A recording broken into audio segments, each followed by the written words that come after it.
Mga buds is day 3. Day 3 natin ngayong araw na to. At wala pa rin pero ito. Meron na tayong nabili. Ayan. Meron na. So unti-unti na lang. Day 3 natin. Malapit na. Day 3 natin ngayon nga.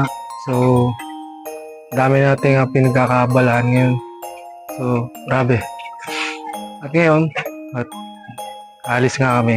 Punta nga kami sa magagalaan na muna kami. Magre-relax na muna kami ngayon.